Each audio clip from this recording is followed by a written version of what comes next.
Welcome to the post-game analysis of Game 1 between SANDBOX Gaming and DWG Gaming. We have Chunghyun, Lee, 안녕하세요. 반갑습니다. as well as Leo and Pond as our analysts today. 행보가 엇갈린 승격 동기가 만났습니다. Alright, both teams who were promoted to the LCK together have shown inverted paths. And in Game 1, DWG showed off their high-octane, full-throttle pace game.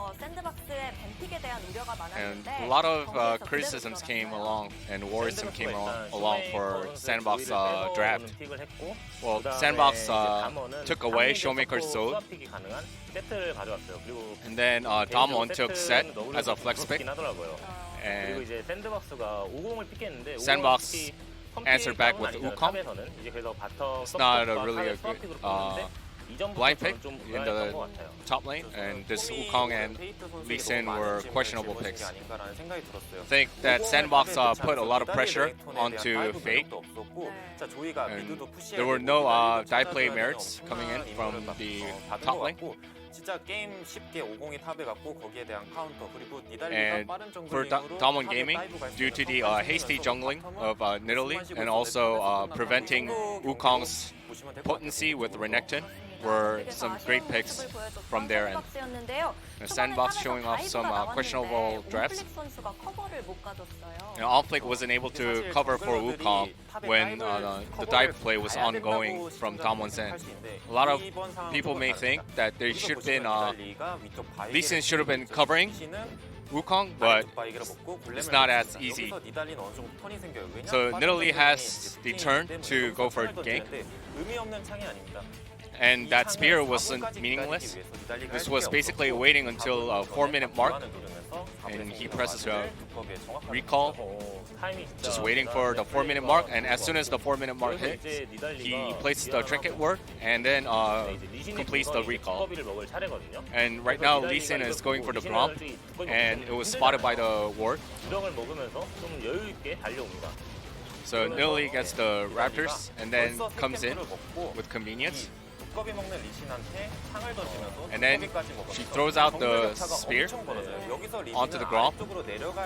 And now Lee Sin has no other option but to rotate towards the bot side and hoping that the top laner to hold his ground, because otherwise Lee Sin will fall behind in terms of levels against Nidalee, which will be up to 2-level discrepancy. So it was basically a catch-22 situation for Lee Sin. And there should have been shot calls made towards Wukong not to trade too aggressively, and then Wukong kind of tried to stay passive, but ended up still dying to the gank play. And the gank play was immaculate. And having Renekton and Nidalee really puts a lot of leverage in the early game, and DAMWON was able to utilize that leverage and capitalize on at the top lane. So DAMWON just completely control the tempo of the game. And here, so SANDBOX has champions that can go for late game. And the discrepancy amongst the members of DWG and SANDBOX were due to the jungling speed between the two junglers. And here, SANDBOX tried to make plays by going for aggressive moves. However, the growth difference amongst the champions were already too massive for SANDBOX to compensate with their potential brilliant plays. And here, once again, you can see why Bard was chosen. Supporters usually recall to get additional items and then join the fray. However, Bard just utilized his magical journey and then immediately joined the fray to help out his allies. Also, many people may be curious, why would you pick a fight where Renekton is present, but they just didn't really have any other options at that point. DWG was able to pounce through and get the dub, so let's see who's the player of the game. It's quite predictable, and it is Canya's Nidalee. Pentakill, 11-1-3. So he's the first jungler in LCK history to acquire a pentakill. Really hope I wanted to achieve that feat when I was an active player, but it's extremely difficult to achieve a pentakill, which I've never done in my career. While watching a jungler achieving so, it makes me feel a bit disappointed and sad. Well, when I was an active player back in 2019, I thought Canyon as just one of the players who's just a part of the team. You know? He didn't really show off or pop off, but my mind has changed after watching his performances throughout the split. And also, all the other members of DAMWON try to yield the pentakill to him as well. And we have a unanimous vote for Canyon. And Nidalee's spear just completely tore SANDBOX apart. Can DAMWON reclaim their position of second place, or can SANDBOX come back in Game 2? Thank you very much, Brian, for the Analyst Desk translation. And that is a very good question, whether or not SANDBOX can come back after that Game 1, because I have a feeling that the mental strain that it would take out of you to get obliterated like that would be very, very difficult. But congratulations here to Canyon, the first ever pentakill in LCK history. And have you heard of one outside of the LCK as well? I don't know whether there's been another jungle pentakill, but I haven't watched all of the regions. I think it might be. So that's a pretty damn impressive feat here for Canyon. And now we've got a marksman pentakill. Canyon. Exactly. And I mean, I feel like Canyon is a good word for the rift between the power level of these two teams as well at this point in time. But we are into ban and pick for game number 2. Bit of a jungle difference last game. Certainly, you know, a little bit of a jungle difference. As now DAMWON will be on the blue side. This has been their more successful side. I actually got to see the chat box of Root during the game, yeah. I believe there was an all-chat message that said better jungler wins. At one point, it was quite tragic. I actually think that wasn't the all-chat just filled with the conversation that Root and Ghost were having on the bottom side of the map? That might be nothing to do with League of Legends. That might be it. Maybe they were talking about coordinating their ultimates to globally move up the Ezreal was just taking a shot down. Might have been a mystic one, but... Yeah, there's a few mystical things. Yeah. He was pierced by the darkness, I guess. He really was. Well, DAMWON are going to ban the Karma on the blue side, which we certainly do expect. And the Zoe's going to come out here from SANDBOX. So they put a lot of emphasis on this Zoe, whether it be for them or against them. Prevent it, as now Olaf is going to be banned away from SANDBOX. An interesting ban. But actually, I like it for one reason alone, which is On Fleek defaults back to Olaf when he's having a rough series. Yeah. And now he can't play it. Now he's going to have to play something with a little bit more skill expression. And that can be rough when your mentality's been hit. And we will have to see what kind of, again, draft approach that SANDBOX is going to end up taking.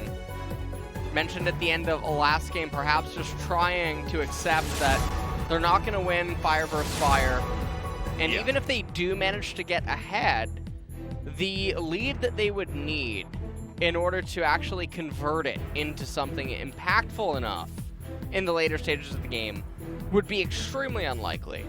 So trying to just lean on a draft advantage would probably be in their best interest. Let's see what DAMWON are going to open B1 with. It looks like it's going to be Sed. Yeah, I'd almost written that one in already. DAMWON love this champion. And they're going to continue flexing it around. Nogri probably picking it, wanting it for himself. Let's see what SANDBOX's response is. Ezreal available. Every AD carry is available. Could lock in a bottom lane if they would like to. Prioritize getting a decent jungler here for On Fleek. It looks like Aphelios. Is it just going to be Aphelios Nautilus? Now, here's the real big question for me. Is DAMWON aware of the things that make Aphelios not a blindable champion? Because don't get me wrong, he is a hyper carry, but it's a conditional one. So It's sort of like if the opponent's team has a lot of fire, he'll put it out. He's like, Yeah. it's like a flame, you know, fire extinguisher. It's like a giant pool of water. And DAMWON, let's see if they draft into Aphelios. Are you saying that if DAMWON drafts a house fire of a team composition, If they then draft, they've done the wrong thing? yes, Because they will be extinguished. highly flammable. All right. You know? Well, let's see whether they can draft themselves a house that isn't on fire. All right, well, Pantheon, not sure whether that is going to be exactly the response. Likely a pick for Beryl towards the bottom side. I mean, Ghost could just go back to the Ezreal if he'd like to. A few different options here. But with the Pantheon, they could also go for Kalista, Ooh. which is now going to be available. But Syndra, Syndra's another combo. Ashe now being hovered. This is lots of physical damage, by the Ooh, way. Now, if that Pantheon is bottom with Ashe, and you have Set in mid lane, things are all lining up right now for Karthus. All right, I have hopes, high hopes. As Nautilus getting locked in, unknown reasons. There's not really a lot of targets that his ultimate is looking to actively reach yeah. that they would otherwise have difficulty doing. And also, the Lee Sin picked up as well. So, SANDBOX are also running into DAMWON, even though DAMWON are currently running into SANDBOX. So, Aphelios a little bit more happy with the initial 3 picks on both sides as Nidalee gets banned. Understandable, bit of a respect ban there over to Canyon. Canyon could, of course, just be playing the set this game, but we'll see what is actually going to be drafted. We're hoping for something like a Karthus. It's down 3 seconds to go, or they do decide to ban something away. It will be focused on the mid lane. I do like this. Make sure that Fate's champion pool is knocked down just a little bit. Give Showmaker some opportunities to carry. Will they stay in the jungle is going to be the question here, as I think they need to be banning magic damage. Don't allow DAMWON to have too many options here. Cannon would be a decent ban against Noguri. Really feel like Karthus should be on the chopping block, but no, it's going to be Sylas. But there's no ultimates for Sylas right now, realistically. I mean, Depth Charge is a favorite for a lot of our players, but yeah, you're right. Not sure whether it's exactly the most high priority, but it might mean that Summer does just want to pick Cannon here and save counterpick for Fate. And Sylas is often what we see picked into the Cannon. We will see. Jace is going to be banned away. So now SANDBOX, they have to commit either their mid or top laner blind. Ideally, they would get a multi-flex champion that can go both top and mid. There's only a few of those that we still see. A couple of them are actually banned in the Karma. Karma, yeah, Jace. most popular one is Karma for sure. Actually, Karma, Jace, and Sylas are all the most popular mid-top flexes. And Set, I guess. As Azir is going to be the choice, so we're not flexing. But now Showmaker will have a lot of different choices into this one. His Kassadin You ready? come out again and absolutely tear SANDBOX apart. But it does play into Aphelios. Zed and Karthus. Oh, Any my churs or God, what? That would... Look. If that's what you're preaching at your church, sign me up, my dude. Well, As this is what we were expecting, and that is what's going to be locked in. Now, we're expecting a jungler or a mid laner, depending on where Set is going to go. Of course, Pantheon could be heading around somewhere as well. As Corki. Yep. Showmaker back to his Corki. Oh, Ooh, this Ollie. is more fun.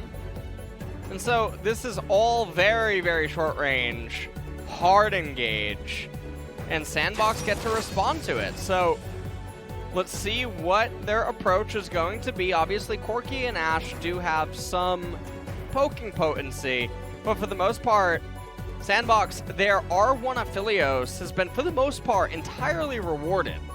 Yeah. And rather than choose more disengagey supportive champions for the Aphelios and the Azir, SANDBOX are choosing another champion that now has to run into DAMWON. So, I mean, it's pretty much sinning all around, but that Aphelios can really come in handy. Feel like this is the makeup of a team composition that SANDBOX could be happy with, even though it still falls under the same principles that they should otherwise have been afraid of, which is knife fights inside of laning phases. So can Root manage to do the things that Aphelios can do in this game? Because if he can't do it, I can't imagine that this is going to be very good. Yeah. And is Fate going to be able to play a more defensive Azir as well? I think that Azir's job this game is going to be Emperor's dividing out the cannon so that their Aphelios can actually pop off. It's not going to be that I'm going to dive forward with my shifting sands and try and get the big Shurima shuffle. So we'll see. DAMWON do have a lot of comfort here in this composition. They can happily scale relatively easily, and they do have some laning prowess as well, especially there with Beryl on his Pantheon bottom side. I think he's still sitting at a pretty decent win rate on that one. He may have lost one game, as he's played 5 of the Pantheon, and he hasn't lost one yet. And so this will be game number 6. Let's see how he is going to go. Over the side of SANDBOX, I do like their mid to late game team fighting. I mean, this is a very quintessential comp, outside of maybe the Lee Sin not necessarily scaling as well, but everything else is able to team fight very, very nicely. Not exactly a difficult to execute comp as well. So I think it's actually a good idea for SANDBOX to go back to something a little bit more easy to pilot when you're up against the ropes. And that's absolutely where they were after game number 1. DAMWON now is maybe looking for some action early on. Obviously, Beryl's able to take W. Now, they do have a sweeping lens. It's going to come in here, get themselves a ward. You can actually, a lot of people don't know this, you can click on the ward, and at the very top left of your screen, you can mouse over the ward buff icon thingy, and it tells you who placed it. Oh, really? Yeah, a lot of people don't know that. I didn't know that. Yeah, you can also tell who's teleporting to a turret, I believe.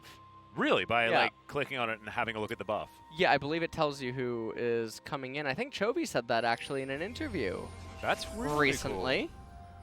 Wow. There's some learning things 10 years later. Tips and tricks, Alice. Tips and tricks. This is brilliant. Now, also there's a lesser known but very powerful tip.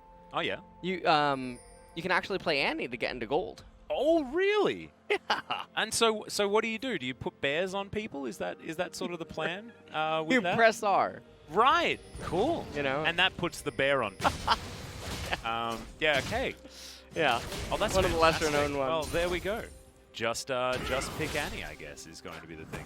Do you still, when you get to the bear stage, yes, do you still use your passive to stun your opponents, light them on fire with your summoner spell, and then they die? Is that sort of how it works? That is one of the things. Now, it's pretty hard to mess up. And also, if you get ganked, press R on the enemy jungler. Oh, right. That's how it is. 2-on-2 is the way I look at it, you know? That's great. Perfect. I like it. Or maybe it's 1-on-2, depending on which elo you're in. As Beryl, he doesn't quite find his spear onto Root. We'll see whether Ghost is going to be able to utilize the excellent laning phase of the Ashe up against the Aphelios. Whether they're going to have a conversation or not is another really good question. And I have a feeling the bottom lane is going to be a lot more relevant in this game than it was in game number 1. As Ghost takes a turret shot. It's not what you wanted to do. And we'll see how they manage their laning phase. So that, I mean, it's a very awkward he's 5-1. crash. Wave 2. So Beryl has played, the fasted Pantheon and lost. That's what happened. So it's actually very confusing. Also, 5 of Pantheon's 9 games, all of the wins are from Beryl. Every other instance of Pantheon in the LCK is lost. Yeah. So, let us see how he's going to manage to do here in this game. No, I thought Nagari was going to go for a cheater, but we're not quite at that point yet. Sometimes it happens occasionally. Yeah, no, we actually saw it a bit last week. Right, so it does happen unintentionally, and when you're not conscious of why you're doing it, it really takes away from some of the value. Now, speaking about things that one could be conscious of, Azir running away, Summit. Oh, that's a flash. See whether the face breaker comes in. They do get the flash out of Fate, but they're still going. Haymaker's not going to quite find the target, and there's pretty sad, but no real reason to be there, Canyon. As Beryl's going to be able to lock down that kill. Both summoner spells now on cooldown. Ghost quite lonely but otherwise very successful. Yeah, DAMWON. he's very happy down here in bot lane. There's no real way to kill him underneath the turret unless Lee Sin would be here, and even then it would still be very dicey to try to execute. So Ghost is now just having a wave that slow pushes back into the opponents, but his support is almost back. You have Set in close proximity. Pantheon, he's just getting his passive stacks up. No, he's not just wasting mana. Gorilla's going to find Canyon here and exhaust him. Fate looking for it. Doesn't have the ulti as there's the Haymaker to buy some time, but Canyon will be going down. Frostbomb for a bit of damage onto OnFleek, but that is a good answer here for SANDBOX. Yep.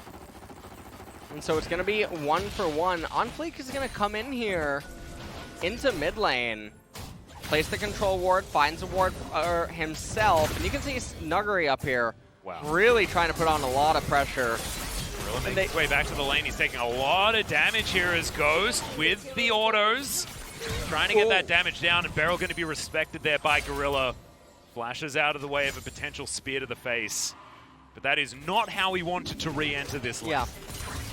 So now Ghost and Beryl, they're going to try to hard crash in this wave, and I really love seeing support Pantheon so often. It's so underappreciated globally right now. He's just so oppressive because of the support items. Yeah. He can hit the lethality breakpoints, and because he's so efficient with longswords, he comes online so much faster than other support champions, and he offers such a punch. So that combined with his global presence, the fact that his E is grossly imbalanced. I just want to point that out. It's basically an ultimate ability. Oh my god, Beryl found him! Yep. Gorilla does have the Titan's Wrath, but oh no, thought he was dead, I guess.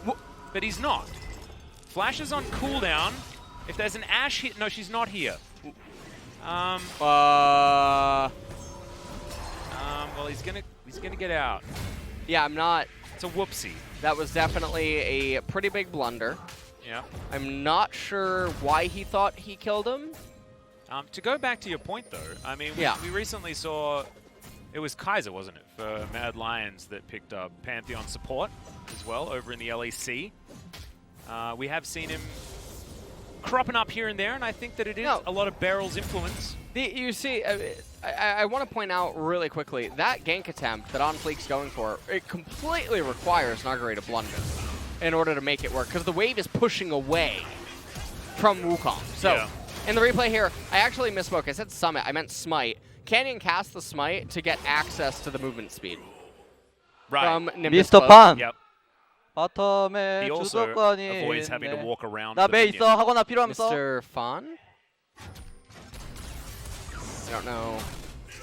Oh, for Pantheon. Oh, for That's the Pantheon song. Yeah. Which is actually an awesome song.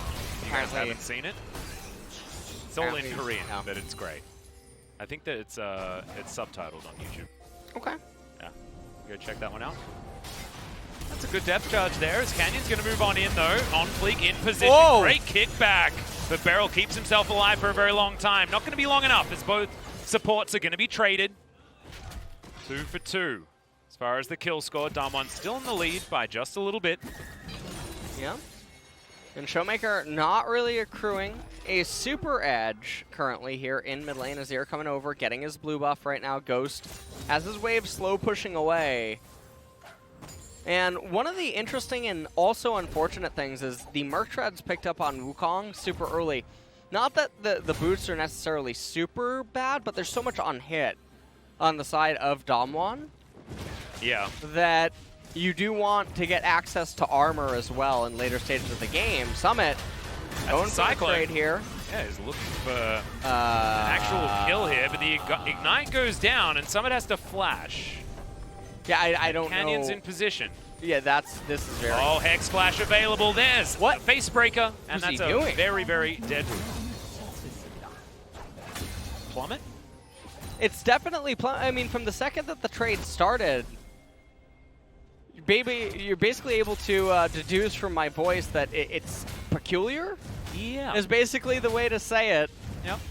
As I was confused what he was trying to do, because it's a losing trade every day of the week. Nuggery has Ignite available, and you can never take it that hard against Slicing Maelstrom.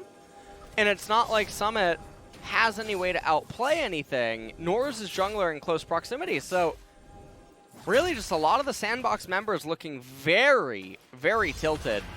Oh, yeah.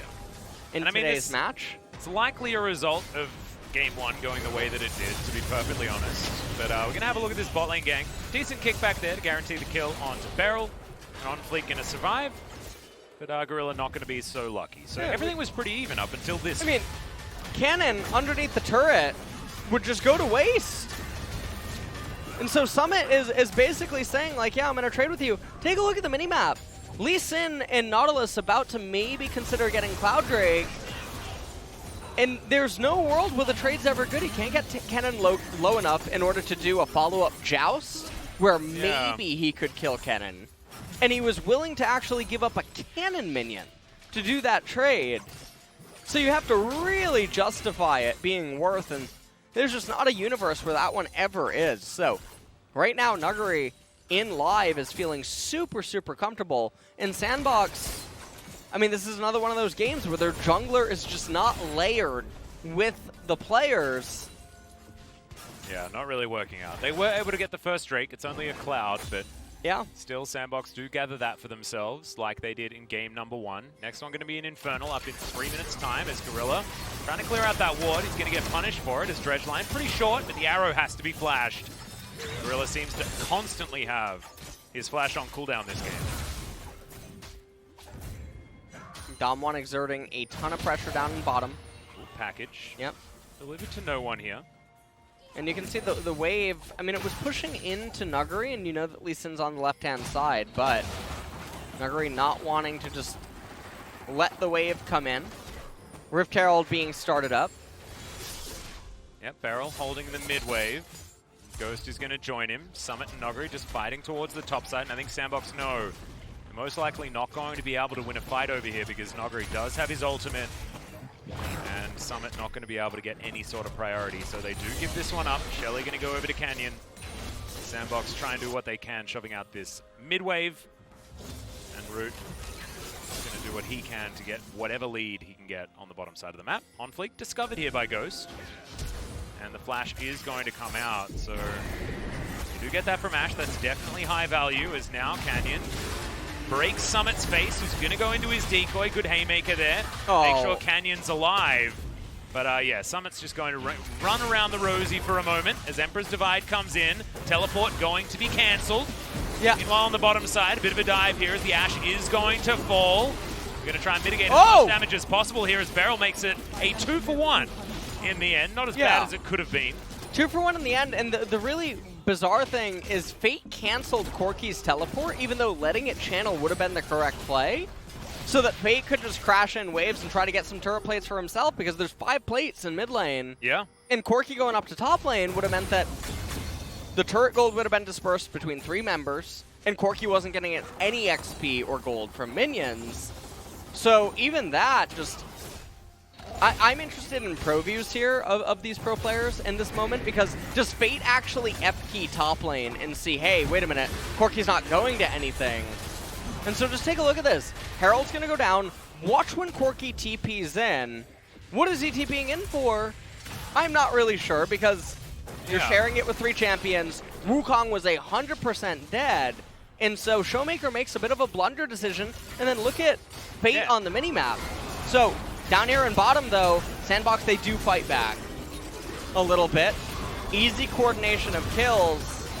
I find it so confusing that Showmaker tried to teleport top. Yes. When he should have been teleporting bot lane. It's really weird. Getting his directions wrong. It's not. Yeah, I guess. You know, sometimes I'm an Australian. I understand up versus down is difficult to wrap your head around. By the way, you're going to be avoided there. I have a question for you, but I'm going to wait till after the fight. Arrow is going to sail majestically by as Root's going to get slowed down. Ghost standing very far forward, but Beryl going to flash after Root. Should be able to grab that kill by himself, but 80 carries going to be traded. There's a slicing maelstrom of gigantic proportions in the backline, though, as Nuguri looking for a bit more damage. The Dragon fighting Canyon and the Lee Sin. So the Lee is going to bite the dust first. Pantheon comes in to save the life of his jungler. Nuguri cleans up, and DAMWON are going to smash that team fight and get themselves a Drake. Yeah, and I mean, this is looking very akin to game number 1 right now. Everything is falling apart. SANDBOX, they're trying to be so forceful inside of the game here. And DAMWON, They're starting up the blue buff. They're going to steal that one away. They're going to give it over to Showmaker. More turret plates going down now in bottom. Nuguri just managing to barely get that last one at the very end. No turret plates. Handed over to Fate, who's just basically in a handshake wave clear with the Corki. Let's take a look at this. Canyon comes over, superplex down, gets onto Root. Facebreaker going through, pulls him in. Beryl able to find his way, and so Aphelios not really protected. Cannon gets the crash in top lane, comes in really strong, slicing Maelstrom. On Fleet taking so much damage from the Dragon, getting locked up with the Set, gets annihilated by the Haymaker, and then Set's passive HP region with the potion running. Very effective. Really nice flash by Showmaker as well in response to the Emperor's Divide. Yeah, Showmaker actually bought the time of 2 people during that engage, which meant that somehow Canyon manages to survive in the back of a Dragon Pit whilst the Dragon was fighting him as well. And everything sort of was claimed based on that. Great stuff here. Means that Canyon now very close towards his Dead Man's Plate at 2-1-5. 3-0-2 though for Noguri. He's having a stellar performance here today. I believe didn't die in game number 1 on his Renekton and is now continuing to look great on the Cannon in game number 2. Ahead by just a casual 3,000 gold. Yeah. Things are looking pretty grim right now. 5,000 gold lead for DAMWON. And when Corki and Ash are ahead, things What is that damage? Oh. Noguri will just solo kill Summit in about 2.5 seconds. I definitely think that it's Plummet here today. Yeah. And that is very unfortunate. So. Yeah, he might need a bit more magic resist than just those Merc Treads, maybe. It's almost a bit. Whoa! Oh, the showstopper's real nice, but he's not the only one that can reposition people. Noguri's going to turn up though, and this is a very angry Pikachu. My god, the damage is just despicable. 6,000 gold now the lead. This outer turret in mid lane should be falling down as Showmaker. He's going to have another early night, but he basically just lets the rest of his team do it here today. Well, he's the Showmaker. He's directing it, you know? I mean, He's the show watcher. Yeah. It's pretty much what is going on here. SANDBOX are falling apart right now. This is like when a wave crashes at the beach and it ruins your sandcastle. Yeah. Or in this case, and you've been SANDBOX. spending like a lot of time like building that sandcastle as well. Although it doesn't look like they've been spending a lot of time building the sandcastle. I'll be a little bit honest with you. It doesn't seem like they've been spending a lot of time doing anything, actually. They spotted that the tide was coming in. Yeah. And they're like, oh, That's we're all about okay. 3 meters away, so obviously it'll be all right. That was pretty comfy. Well, take a look at this. Right out of midair. And that's a tackle. Canyon's really been working on his application for the NFL is what's going on there as Set. That was definitely one that's going to get... I don't know anything about football. I'm not even going to try. Okay. Well, not that kind of football. Anyway. Don't look. Don't look. Don't look? I didn't want to look. Oh, no, I saw. Yeah. You win some, you lose some. Yep, I guess. You win some, you lose some. It's just... Well, now... Let's try to justify it. Now the Conqueror and Severum healing from Root is going to be cancelled. Correct. And plus OnFleek won't be able to use his Safeguard second activation healing as effectively. Ooh, that's a really good point. That's a really good point. Yeah. And if OnFleek tries to use... Noguri's just going to kill Summit underneath the turret. Now take a look at this. Summit has gotten back about 20 HP here. So, well, is the W available? It is not. So he does get out. No ultimate, no flash, no ability to save his turret. And yes. The real interesting thing is if OnFleek gets caught in his jungle and he tries to smite a camp for HP, the Morello's going to be able to reduce that. Whoa, you're right. Yeah. So it's even better. Even better. And also, if you notice, Atlas, you might have skipped over it, there's a refillable potion on Azir. Oh, that's true. So. And I did miss that. And this is, of course, an electrocute. This is another Azir, loss to Shopkeeper. So he's probably got Taste of Blood, Ravenous Hunter. I just got a brand new idea for LCK content. Oh, yeah? We're just going to make a sideshow, Lost to Shopkeeper. I mean, I got too much ammo. We're doing that regularly in the Pog stage. Yeah, now, we right? are. That's actually happening every episode. We called it LS Molds, but I think we can just call it Lost to Shopkeeper, and we can just go from there. That's absolutely fine. You know, we can actually just call it Lost Shopkeeper. I was the lost shopkeeper from a long time ago before things went wrong. Lamenting shopkeeper, that's what we can call him. Oh man. Oh dear. I gotta learn a thing or two from the two shopkeepers at the top and bottom of the map. Yeah. They are they're really good, clearly, at convincing people. Salesman. You'd sell a lot more Leandros once they teach you, I promise. Well, Shirley, she's gonna get another charge onto an inhibitor turret. As Canyon's not going to find the face breaker there, as you can see. Looks like DAMWON not wanting to go overly aggressive. They're ahead by 8,000 gold. Best take it slow. As Hawkshot will spot exactly where OnFleek was running. Probably some items left to build here for members of DAMWON. The thing is they're down 8,500 gold. They're down an Infernal Dragon.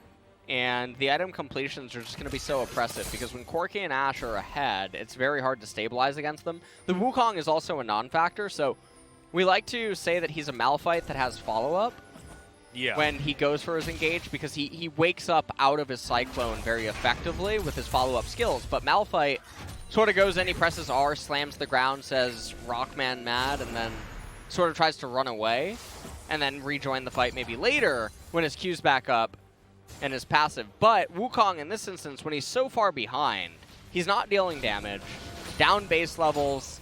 I mean, he's down 3 in top. So, yeah, his damage, oh man. No. Oh! The showstopper timing's just beautiful. The Ignite's going to tick down Beryl, grabs that kill. The arrow there just in celebration from Ghost, who wants to participate, as there's the Yasuo coming down from Canyon. Asking SANDBOX to bring it, but I don't know whether they want to. As Summit, yeah, he was going for a flank. I don't know whether that is necessarily a thing that he wants to do. As Canyon will chase after him, and he's much faster than this guy as well, as he brings him back with the Blast Cone. Cute little decoy there, but yeah, Summit's not going to survive this one. Showmaker's going to come down. It's the true damage from the Haymaker. It's going to spell the end of the Wukong. And now we're still zoomed. Having a look at Nogari fighting against this purple worm will give DAMWON yet another buff here this game, and possibly their ticket to a 10,000 gold lead pre 30 minutes. Yeah, and I think if you're SANDBOX and you're thinking, like, how can we ever come back? Light Vigil comes in, as now Root's going to get flashed on. Nogari goes golden, as in goes Beryl. Gigantic AoE damage, but the Aphelios survived for a long time. Yeah. And Beryl is going to fall. Showmaker coming on in here, flash forward, that's a triple kill for the Corki. Avoids the Sonic Wave as well, that could have been the death of him. And DAMWON will get back to work on this Baron. And, I mean, with Baron, it's now over 10,000. Oh, okay. Unofficial quadra kill there. Summit, you want to... it wasn't a real quadra kill, so it wouldn't be a real pentakill, so no need for any gentlemen's agreements there. As yeah, 4-0-4 now. Showmaker goes back and completes a outright rapid fire cannon. Let's have a look at what went wrong here. And I mean, Canyon's having a real good day, dude. Perfectly timed set abilities. First, the face breaker to stop the initial attempted getaway, and then the perfectly timed showstopper against the Emperor's Divide. Everything just working out so well. Nuggery gets the stun onto Gorilla, slicing Maelstrom eventually as the follow-up in Root. He's just not really fed enough. Zanyas comes out, 3-man Pantheon engage with his E up and ready. Does end up getting brought down, and then right here, SANDBOX, the reason that they're doing this, the reason that they're trying to flip against Corki is these are the only ways they can come back into the game, is by actually trying to win the coin flip. It's not even really quite a coin flip, as honestly that was animal abuse. We saw a blind monk kick a Corgi. That was like just a Trinity Force proc, and he lost 400 health. Yeah. It's just a lot of damage from this Corki as Nogari pushes down the first inhibitor turret here for DAMWON. As Summit throws out the decoy, there's the showstopper right on top of the monkey. 3-man face breaker, my god! What can't this man do? As now Nogari's looking for an opportunity. There he goes. Tries to get into the back line, but instead he's just going to take down the blind monk. On Fleet continues having a pretty rough one.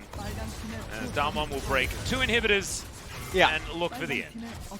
And are they going to actually commit towards ending it? Okay. Why not? As Beryl's going to dive on forward. Does get underneath the turrets, but he's left alone and will be taken down. First Nexus turret going to be traded for the life of the support. Maybe that's worth it. We'll just have to see whether DAMWON can continue winning. As that avoidance from Noguri was just beautiful. Summit's going to go down, but he has about a health bar of Cannon Minion, as Canyon's going to be able to lock that one down. Both Nexus turrets now done. Gorilla looking for Noguri, who goes golden once again. The Nexus is going to be taken down. 24 minutes for this one. A collective almost 50-minute series as far as game time. And I mean, really, I don't give know. It to him again, dude. Yeah, I gave player of the game again over to Canyon, as does want to go. Seems to be DAMWON's motto here in Summer Split. Oh, and you have to wonder. Definitely wants to go. Definitely wants to go. Home is, you know. Yeah. We're What missing they're one letter. thinking. They weren't allowed to put the H in there when they were asking for the acronym because it can't have 4 letters, but it would have been an H. Well, DAMWON are continuing their tear here in LCK. And again, remember the context surrounding the loss to DragonX that one time. Yeah, it was certainly a... if you watch the series again, you'd understand that DAMWON looked like the better team, but DRX were able to steal away a lot of moments in that series. In both games, to be honest. Game number 1 was a bigger throw by DAMWON, but game number 2, there were moments, but DRX looked a bit better in that one. But Showmaker having a good game. And DAMWON just in general. I mean, this is going to be one of our biggest breaks that we've had. It's only 6:30 KST. 90 minutes again. And we go live at 8 o'clock. So yeah, it is certainly going to be a few years before we're back on the broadcast. Not sure what I'm going to do. Maybe I'm have going some to lunch, No something Brand like Burger. No Brand Burger again? Yeah. I love that place. Their burgers are only 300 calories. And they're also only They're very 3,000 won, which is Yeah, they're very approximately cheap. $3. It's It's like extremely $2.60 or something. Yeah. 70 If you talk about US dollars, then yeah. It's really delicious. X. Very, very good. Yeah. I didn't get to have mine today because I had lunch before I came, but I normally would go there as well before the broadcast. Definitely brilliant stuff. If you guys have a No Brand Burger near you, we highly recommend it. You probably don't. It's only here in Korea. Pretty sure. There's other like knockoffs of the same name or theme apparently. I don't know what they're called. Is the vibe sort of like what is it, like In-N-Out? There's something in Canada. Well, it tastes like In-N-Out Burger. Yeah. It is near identical. It's a similar idea, right? It is near identical. It is so cheap. It's the cheapest actual burger chain in Korea. I think so, yeah. That's like sort of fast food, but not Yeah, totally fast food. if it's like an actual chain. Yeah. There are cheaper ones, but they're not actual chains or anything like that. Anyway. We're having a pog state at the We're end of having the a, game yeah, because definitely a bit of a this moment. was a stomp. It was an utter obliteration. And I don't think anyone was surprised by how the rest of the series went after we saw game number 1. But DAMWON they're just better than any other team here in the They are really capitalizing on so many players' mistakes that they end up making, and they're actively looking to really force the issues. So we have not seen, I feel like we haven't seen domination out of this from an LCK team in the last. in a really long time. Yeah, it's been a very long time since there has been such a black and white discrepancy between one team and all of the others. DragonX likes to sin, and they like to play fast and aggressive too at some points. And but they make a lot of mistakes. Yes. A lot of the time. I mean, dropping that game to KT was an example of that, right? Yesterday. yeah, And not as clean as DAMWON are. It feels like DAMWON are just so good they make it look impossible for them to lose in a lot of these situations. So I'm really looking forward to when DAMWON collides with the Elite Four again. I mean, obviously they're a part of the Elite Four, so the other 3, I should say, because it seems like they do still somewhat have a little bit of difficulty when they are matched on the mechanical front to a certain extent, and obviously DRX able to do that in some areas. Gen G able to do that in some areas. T1 able to do that in some areas. So It's definitely interesting when those teams do collide. But really, no one is also able to really abuse their weakest lane, which is bot lane right now. Ghost has been very stable so far in Summer, and Beryl has turned a new leaf, which normally pro gamers never do in their career, when they have so consistently been the same way, which Beryl had. Yeah, right. For so long. And now all of a sudden he's playing carry champions, he's playing unorthodox champions, he's making them work, and he's no longer just an Alistar that'll support bot. Yeah, exactly. And he was a fantastic Alistar one-trick, right? But he was exactly that. He was, if he's on Alistar, he really needs to be respected. Outside of that, he was just an average support here in the LCK. He's showing that there are so many strings to his bow, to use a Puppersmithyism. As, yeah, something going down here was pretty depressing. And SANDBOX just in general not really lasting, as we'll have a listen. And I'm actually looking at DAMWON's schedule. Their next match is DRX. Oh, so this is going to be very what exciting. day is it? It's next week. Oh, is it next week? Are you with me? No, it's depends Valdez. what day is it. What day was it? Thursday. Ah, Thursday. Well, that's fine. I can sit back and watch the Val play-by-play analyst and yourself take on that particular match. As my god, that is the most depressing Wukong stat I've ever seen. And then another telecom war happens as well. Getting but before more and that, more exciting. DRX and Gen G is tomorrow. Oh, that's that one is a banger. That is definitely and a banger. We'll have to text you about that one. Yeah. Ask you your thoughts mid-series, as it will be the Val analyst and I believe, for Saturday's match tomorrow. Going to give you a well-deserved day off.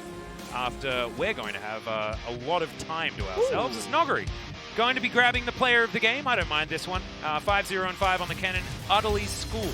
Yeah. Summit there on the top. I mean, this was the really wonky. Every single Wukong spell hit, by the way, I'm just pointing that out, 70% remaining on Kennen. I have no idea what he was thinking. I mean, an arm guard Nothing, is a hell of a evidently. item. Yeah. So, Plummet ended up showing up here today. And take a look at just really good timing. I mean, the mechanics out of DAMWON in this game were superb. Even if Canyon dies there and someone gets a kill, it doesn't change the fact that the gold deficit here was so enormous. This was another instance where Summit, he had a hot date to get to, trying to push out this Wayne? Lane. You like that? Yeah, I liked it a lot. Pushing Wayne. Yeah. Poor Wayne. What did he do? Not sure. I don't know. There's the silver wing, the crying silver wing there. I honestly don't know. Yeah, well, that sort of epitomizes SANDBOX's feelings for this series. Certainly did not work out so well for them. But DAMWON continue to be on a tear, and it means now we get to have a conversation with both Canyon and Noggery. Yeah. The top side of the map here for DAMWON Gaming. So let's go to that interview right away. Alright, we're back with the members of the analyst desk. DWG Gaming cruise through another series. We'll have a talk with Canyon and Noggery. Congratulations on your victory. Thank you. Alright, you guys are taking one step closer to the undefeated round 2. Alright, Canyon, tell us about the series today. It was a very clean game, as well as getting that pentakill. I feel very content in that regards. Alright, Noggery, you received player of the game as well. This is your first interview. How do you feel? I feel great because we got the win ASAP. And I haven't received POTG in a while, but I was able to get it, so I'm content in that regard. Alright, Canyon, you're the first jungler in LCK history to acquire a pentakill. How do you feel about that? It's kind of on the blue when I got that pentakill, but I was satisfied when my teammates helped me to get it. Did you know it was the first in LCK? Well, I thought that Offig already did it in Kespa Cup, but in LCK regular season itself, I realized that after the game. Did you imagine to achieve such a feat? I never considered it because as a jungler it's very arduous to get a pentakill, but getting that pentakill made me feel very happy. All right, let's check out the moment where you got the pentakill. Especially using Nidalee is very arduous to get that pentakill. 펜타? 그냥 혼발 펜타. 펜타 줄게 펜타 억장이야. 다음부터. Hey, turret first. 천천히. 야, 밀어. 일단 밀어. Push in. 조식에 있어. 펜타 안 주려고. 안돼. Stop watch. 타워 밀어 혼발 미안해 혼발 Just 미안해 get rid of the turrets. 하고 해보자. 한 명 남기고. Let's try. Leave one behind. 죽여. 야함 주라 야 Just 이번에 yield it to us. 야 줄게 혼발 I'll die for you. 아, Yay! We got the Pena Canyon. 야, 바스 좋다요, 바스. That's a good, comfy bus ride for sure. 팀원들이 더 좋아해준 것 같고. Seemed like all of the teammates were much happier than you are. So, any words to your teammates? Alright, thanks for contributing to yielding the pentakill to me. Next time, whenever one of our teammates has the opportunity, I'll contribute as well. Alright, in game 1, in regards to the draft, Fate chose Zoe as a first pick. What was the reaction from Showmaker? Looking at the bans from SANDBOX, we predicted that Zoe will be first pick. So there weren't much reactions in regards to it. However, we had enough picks to play up against Zoe, so it didn't really matter. So amongst the team, you guys seem like you guys have already won the series whenever our Showmaker picks Zoe. What's your take on that? He roams around, hits his skill shots as precisely as possible.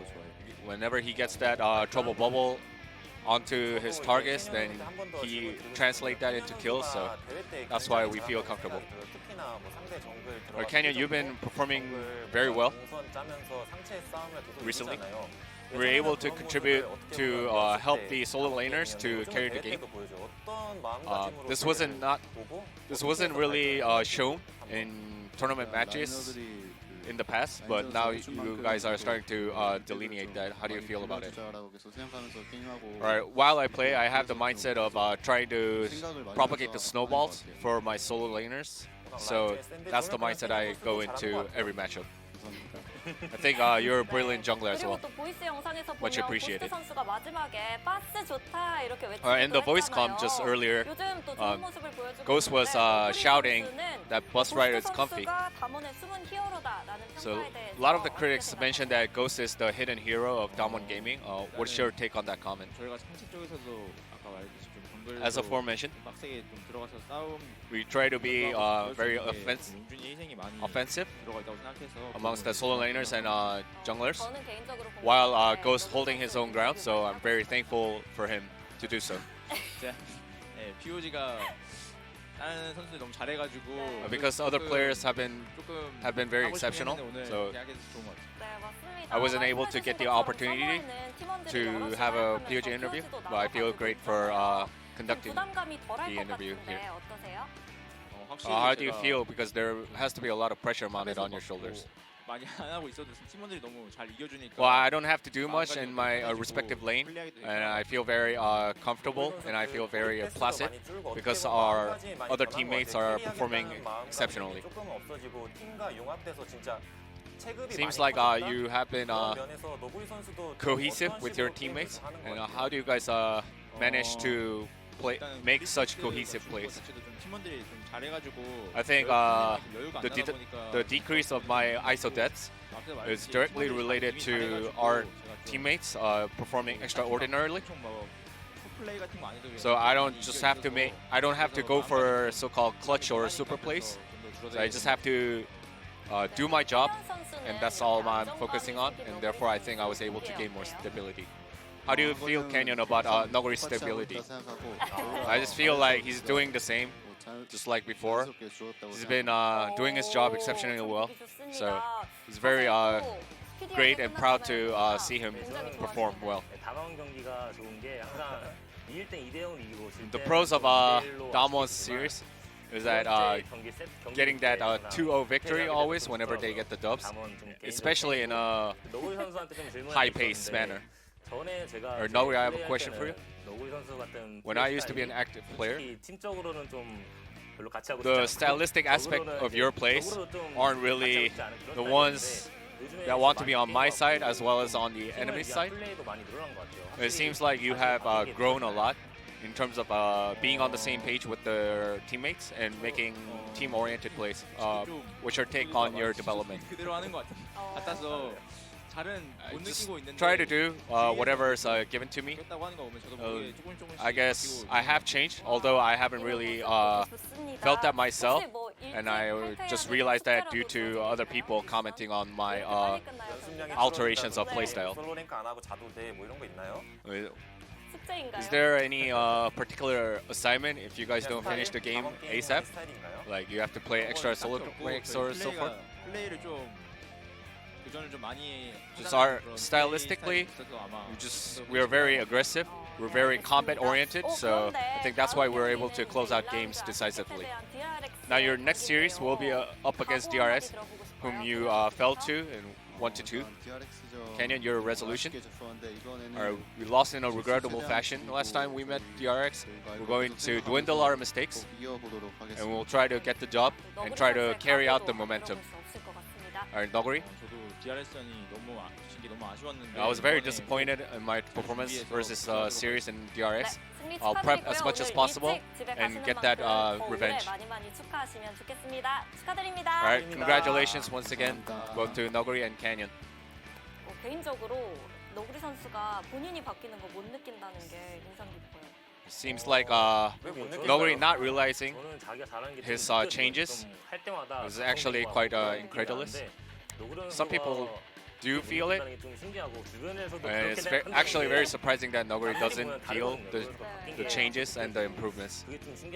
그렇습니다. 워낙 또 팀원들이 말씀해 주셨다시피 Right, as 잘 aforementioned, 받쳐주고 또 너구리 the 선수도 teammates 좋은 have been 활약을 supporting him 하고 really 있는 것 well, as well as Noguri 같은데요. putting 자, in the 이번 work 경기 to 이후에 be on the 승리의 same page as 변동이 well. 있습니다. 이번 경기 Alright, 이후 after this 판단까지 series, there will be 승리의 changes in the 결과가 standings, so let's check out the standings.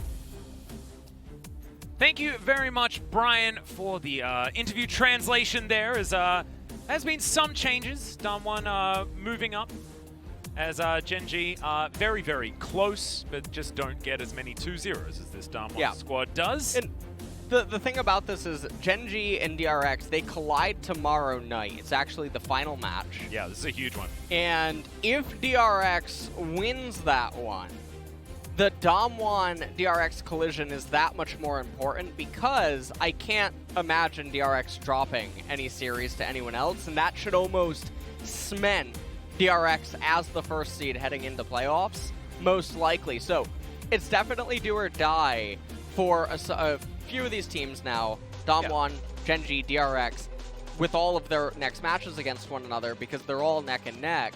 They're so far ahead from the rest of the standings. T1, you never really want to count them out, but they're so far behind. Exactly. The in top matches three is right now. The top three is very, very locked down. Yeah. So looking forward to seeing that matchup tomorrow. But there is still one more tonight, guys. It's a long way away, though. Solo One Prince versus Afrika will be up in about an hour and 20 minutes. Yeah. Something like that.